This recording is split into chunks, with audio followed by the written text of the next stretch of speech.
तो दोस्तों आज मैं नया टॉपिक लेकर आई हूँ जिसका नाम है राष्ट्रीय माध्यमिक शिक्षा अभियान, जिसे रमसा भी कहा जाता है।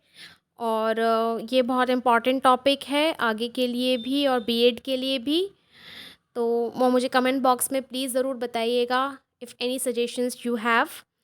सो स्टार्ट करते हैं बिना टाइम वेस्ट किए। राष्ट्रीय माध्यमिक शिक्षण अभियान, ठीक है, रमसा। तो बेसिकली ये जो है, ये जो अभियान है, ये सेकेंडरी एजुकेशन के लिए है। सेकेंडरी एजुकेशन का क्या मतलब होता है? 15-16 साल तक की उम्र के बच्चे, 8, 9, 10th 11th, ये जो सेकेंडरी एजुकेशन है इसको इम्पोर्टेंस देना है कि चलो बहुत ज़्यादा फोर्स करने के बाद जो गरीब लोग हैं या छोटे लोग हैं, अनपढ़ लोग हैं, अपनी लड़कियों को थोड़ा बहुत पढ़ा लेते हैं लेकिन आगे तक नहीं पढ़ाते। उस एजुकेशन की रेट को आगे तक बढ़ाने के लिए कि ज़्यादा से ज़्यादा यंगस्टर्स जो हैं वो एजुकेटेड हों, उसके लिए ये अभियान शुरू किया गया था, ठीक है। और ये नेशनल मिशन है, यानी कि पूरी ऑल ओवर इंडिया ये काम करता है। और इसको जो स्पॉन्सरशिप मिलती है वो सेंट्रल गवर्नमेंट से मिलती है by ministry of human resources. और इसका जो सबसे इम्पॉर्टेंट प्राइमरी ऑब्जेक्टिव है वो यही है कि पूरे इंडिया में सेकेंडरी एजुकेशन को बढ़ावा देना है, उसको डेवलप करना है। ज़्यादा से ज़्यादा बच्चे हायर लेवल तक पढ़ाई करें। और लॉन्च कब किया गया था इसे? 2009 में इसे लॉन्च किया गया था, जब हमारे प्राइम मिनिस्टर जो हैं डॉक्टर मनमोहन सिंह थे, ठीक है। ये उन्होंने ही लॉन्च किया था। और इस स्कीम में क्या क्या चीज़ें आती हैं? मल्टी डायमेंशनल रिसर्च, यानी हर फील्ड में रिसर्च करनी है, पढ़ाई से लेकर टेक्नोलॉजी से लेकर सब कुछ रिसर्च करनी है। क्या प्रॉब्लम्स आती हैं जब हम इसको अप्लाई करते हैं, सब चीज़ों की रिसर्च, डेटा कलेक्शन, है ना, टेक्निकल कंसल्टेशन, क्योंकि जब हम स्मार्ट क्लासेस या कुछ उसमें इंक्लूड करते हैं तो उसके लिए टेक्नोलॉजी के एक्सपर्ट्स जो हैं, है ना, उनके साथ कंसल्ट करना पड़ता है। तो टेक्निकल कंसल्टेशन और फंडिंग सपोर्ट, फंड बहुत ज़रूरी है। तो फंडिंग कहाँ कहाँ से आती है वो सपोर्ट सर्च करना, लिंक बनाना, ये सब इस स्कीम के अंदर आता है। इसके 4 मेजर पॉइंट्स हैं। तो यही था। तो एक बार मैं आपको फिर से बता देती हूँ। National mission for secondary education, sponsorship जो होती है इसकी ministry of human resources by central government. Primary objective है कि पूरी इंडिया में सेकेंडरी एजुकेशन डेवलप करना है। डॉक्टर मनमोहन सिंह ने इसे लॉन्च किया था 2009 में।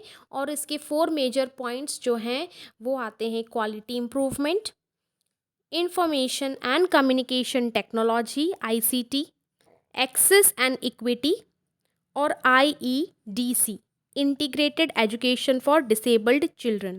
पहले क्वालिटी इम्प्रूव करनी है, इंफॉर्मेशन टेक्नोलॉजी इंक्लूड करनी है जिसमें स्मार्ट क्लासेस वगैरह आ जाते हैं, एक्सेस एंड इक्विटी यानी सबको बराबरी से चांस मिलना चाहिए, लड़का हो या लड़की हो, ST SC OBC हो या हायर क्लासेस वाले हो, गरीब हो, BPL हो, बिलो पॉवर्टी लेवल वाले, ठीक है।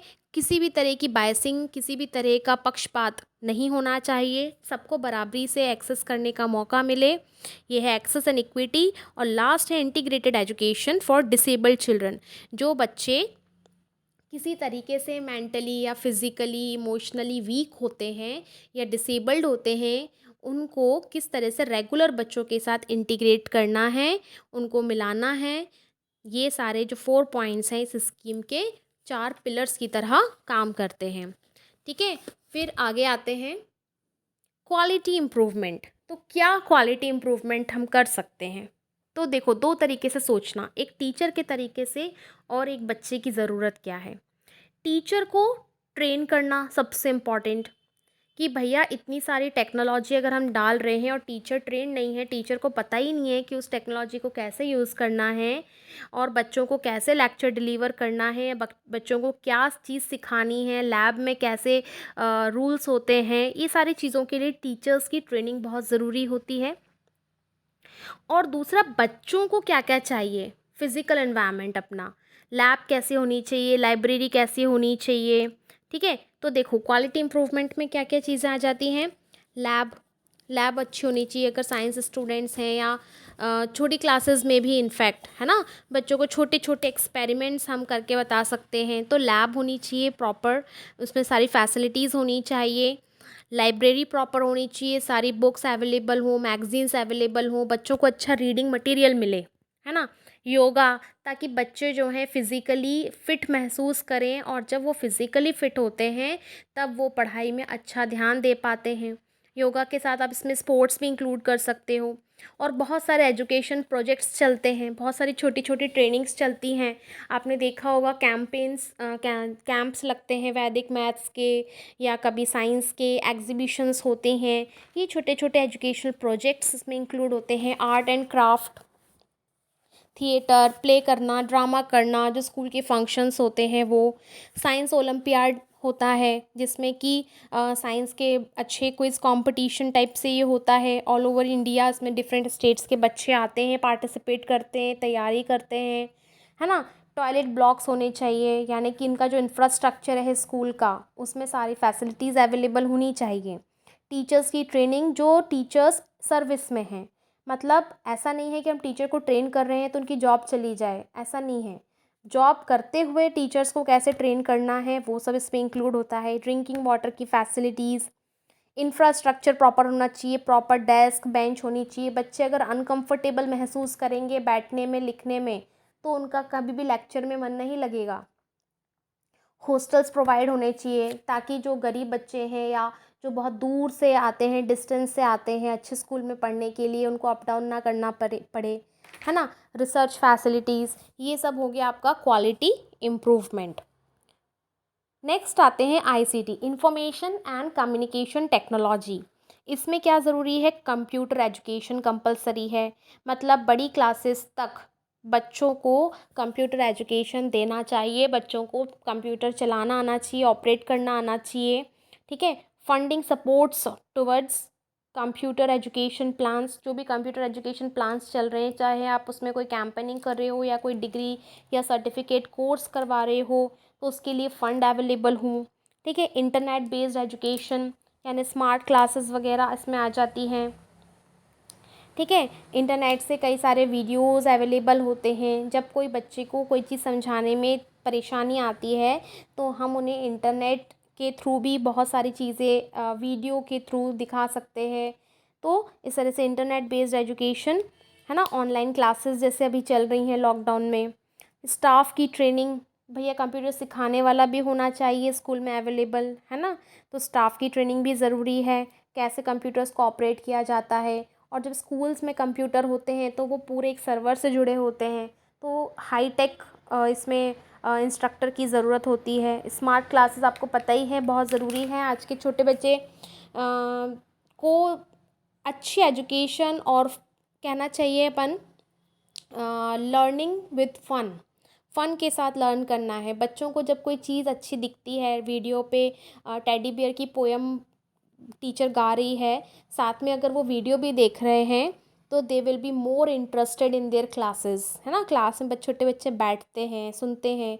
बड़ी हायर क्लासेस में अगर कोई सिस्टम है, साइंस में कोई सिस्टम पढ़ना है, या कॉमर्स के अकाउंट्स पढ़ने हैं, या कोई डेटा जो कि ब्लैक बोर्ड पे लिखना आसान नहीं होता है ना, उसको हम ग्राफ्स या पाई चार्ट्स के थ्रू स्मार्ट क्लास में अगर हम बच्चों को दिखाएंगे, तो वो ज़्यादा अच्छे से नॉलेज ग्रैस्प कर सकते हैं, ठीक है।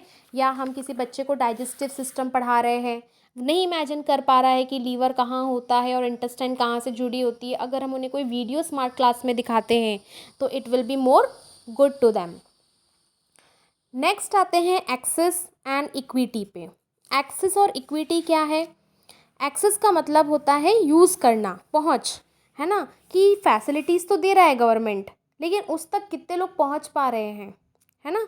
इसमें ये ध्यान रखना है इक्विटी में कि कहीं पर भी पक्षपात ना हो। एसटी एससी जनरल वालों के बीच में ऐसा ना हो कि हम कुछ फैसिलिटीज़ से जनरल वालों को दे रहे हैं, एसटी एससी वालों को फैसिलिटीज़ नहीं दे रहे हैं, या एसटी एससी वालों को बहुत ज़्यादा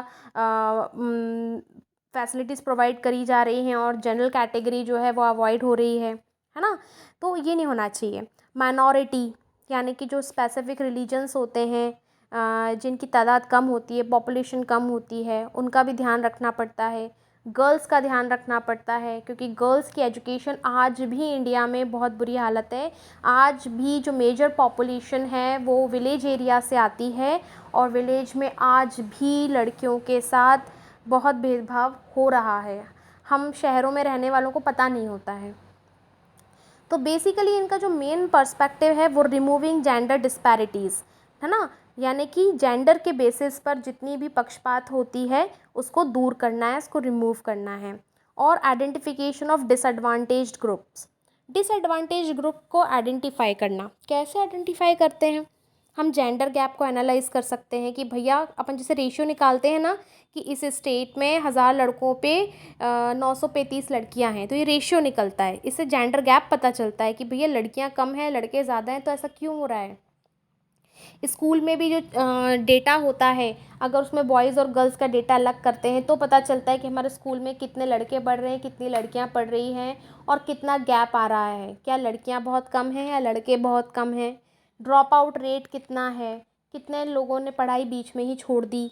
तो ये सारी चीज़ें जो हैं एक्सेस एंड इक्विटी पिलर में आती हैं, है ना। और उसके बाद आता है IEDC। तो इसमें क्या होता है, सबसे इम्पॉर्टेंट इंक्लूसिव एजुकेशन, जिसके बारे में मेरा पूरा एक लेक्चर है। इंक्लूसिव एजुकेशन का मतलब होता है डिसेबल बच्चों को नॉर्मल बच्चों के साथ इंटीग्रेट कर कर एक ही स्कूल में पढ़ाना, है ना, उसे कहते हैं इंक्लूसिव एजुकेशन। क्योंकि कुछ बच्चे ऐसे होते हैं जो प्रॉपर पूरी तरीके से हैंडीकैप नहीं होते हैं, और उनको अगर हम स्पेशल स्कूल में डालते हैं तो कहीं ना कहीं उनका जो कॉन्फिडेंस बढ़ सकता है वो गिर जाता है ना।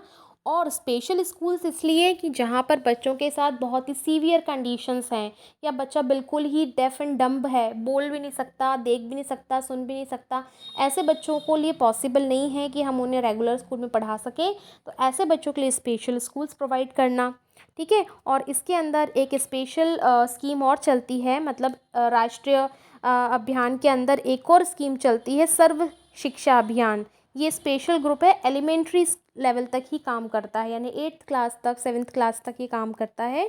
और ये सारी चीज़ें का अच्छे से फोकस करता है सारी चीज़ें इसमें वही सब सारी चीज़ों का ध्यान देना, इंफ्रास्ट्रक्चर से लेकर फैसिलिटीज़ और टीचर ट्रेनिंग तक लेकर, लेकिन ये जो है वो सिर्फ एलिमेंट्री लेवल तक काम करता है।